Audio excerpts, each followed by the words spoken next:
Welcome to Durand On Demand. Today we're going to talk about an interesting topic, and the question is there a place for faith in the workplace? And this really it's a broad question. You know, whose faith? What type of faith? Is a particular religion?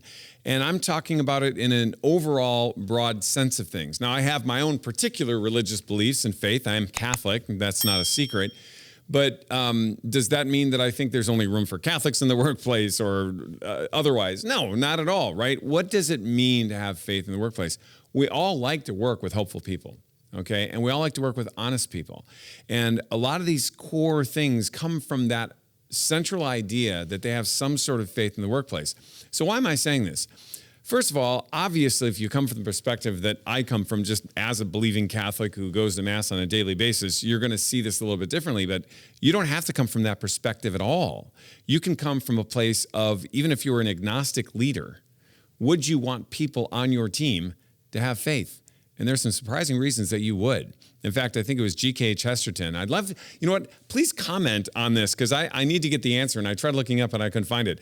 But subscribe if you haven't and you like the channel. But also, I think it was G.K. Chesterton, and correct me if I'm wrong, that said something like, even if I were not Catholic or a believer, I would want my accountant and my doctor and my lawyer and my neighbor or something like that to be. And he was making a point. The point would be that if you're sincere in those particular beliefs, you'd be a pretty key candidate to have. Why?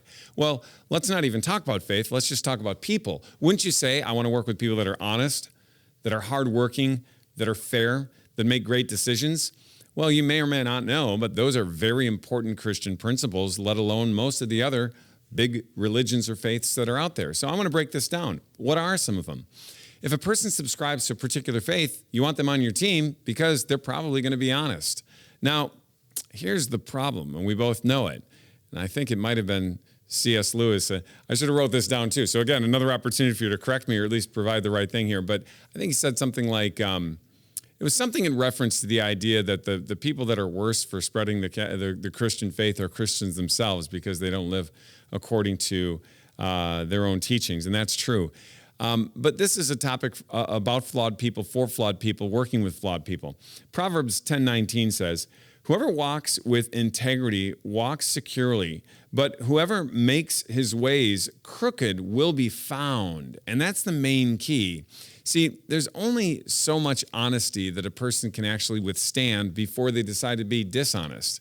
And we actually see this even in studies. There was one that showed that if a person ended up, they would ask somebody, would you steal something from like a department store? And they'd say, no, I would never steal. Well, what happens if you get caught in a conversation in a department store and you forget that you're holding an item and then you walk out holding the item and you didn't even pay for it, okay? Would you turn around realizing that it was in your hand and you didn't pay for it? And something like, and again, I'm paraphrasing the study, but it's something like 95% of people said, oh my gosh, I would turn right around. Some people say, well, no, I wouldn't intentionally steal something, but it's their fault if they didn't see me do it, so big deal. But 95% were like, no, I'd turn around and go pay for it.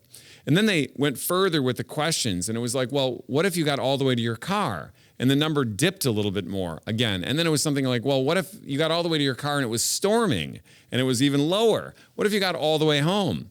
And there were a certain number of people who are like, no matter what, I would take it back. And then you asked a further question. Well, what if when you were in the store, there was like a hanger on one of the racks when you're looking at clothes that was hanging out and you walked by and it ripped your jacket a little bit? Then would you? And a huge percentage increase where they said, well, no, because they kind of owe me something. So there's like this system of honesty inside everybody's mind that says, according to the circumstance, I'm going to be honest. But frankly speaking, if you were a true believer that believed that there were consequences to your sins and to your behaviors and consequences to lying, regardless of any of your own personal justifications, but according to God who sees things perfectly, you would actually behave a little bit differently, wouldn't you? You would say, I can't get away with this. I need to be honest. So when people do have just kind of natural level of honesty, there's honesty that can be there. But if they really truly believe that there's no such thing at any time ever of getting away with anything, and there's actual consequences to your actions, it's probably a little bit easier to even believe them. The next thing is the sin of omission. And a lot of people don't really realize this is real, but in my own particular belief, there's an understanding that we have not only sins of commission, but omission. And they include things like if you're getting paid a salary to do a job and you're not doing your job, you have a sin of omission. You are not actually doing any work. You could look at it as a sin of commission, which is that you are directly stealing. A sin of omission would be somebody needs your help and you don't help them. A sin of commission would be stealing something directly from a person. So you can look at salaries and compensation in a similar way. But it is that you know you're getting paid to do a certain amount of work and you don't do that work. In today's remote working world, this is a big deal. The number of people who have revealed to me how they cheat the system is overwhelming, and they're usually disappointed when they do so because I try to work them into, hey, you need to be more honest. I think one of the things that makes our channel work is that we're not claiming, I particularly am not claiming, and my guests generally don't, that we're a bunch of perfect people that have always been perfect, done amazing things, trust us, hire us because we're Christians or anything like that, and not at all. We're a bunch of flawed people who are working it out, and the bunch of people have made tremendous errors and mistakes in leadership and business, and we're just working it out. And I think that makes it a little bit more appealing. You know why? Because despite all of those failures and those challenges and those non-glorified moments, I would hate to see people, see my low light reel. The highlight reel, that's a great one. But when you can actually come out on top and have success regardless of that, it works out well. And I think these principles help us do that. The next one is a huge one, and that's forgiveness. Generally, people of faith have forgiveness. Biblically speaking, Jesus actually says that if we don't forgive others, we won't be forgiven. There's some pretty heavy stakes at that. Forgiveness, when it comes to that level, isn't just as simple as a postcard which says, if you forgive, you'll feel better. There's a reality to the stakes of not forgiving that if you truly believe them are good for a person in the workplace. And not only that, I think it was St. Augustine that said that, not forgiving is like drinking poison, expecting the other person to get sick. And it's a very true principle just on a natural level. It's not good for us. When we let go of things, we can do much better. And there's a million different opportunities throughout the workday with colleagues and coworkers to be offended. And therefore, there are a million different opportunities to actually just let things go and to forgive them when they do take place. And that's just really the way of it. The fourth thing is a mission-oriented thing. Everybody wants people to be mission-oriented in the workplace. And the question is, are you more or less mission-oriented when you're a person who subscribes to a faith? Now, I wouldn't be able to make that actual comparison. I've worked with a lot of people that don't really subscribe to any sort of faith, that really embraced mission. But then I've met people who have a strong faith that very much so embraced it at a totally different level. Why? Because they're not just working for the corporate mission, but the way they go about their work is actually tied to their main mission. I heard a story one time of a novice monk, and a senior came up to him and he said, "What are you doing?" And he said, "I'm painting a wall." And he said, "Why are you painting this wall?" And he said, "Well, because brother so-and-so told me to paint the wall." And he goes, "Well, I guess in that condition or case, you can just continue." And he goes, "What do you mean?" And he goes, "Well, I thought that everything we did at the monastery, we did for Christ. And if that's the case, you should start over and paint that wall much better."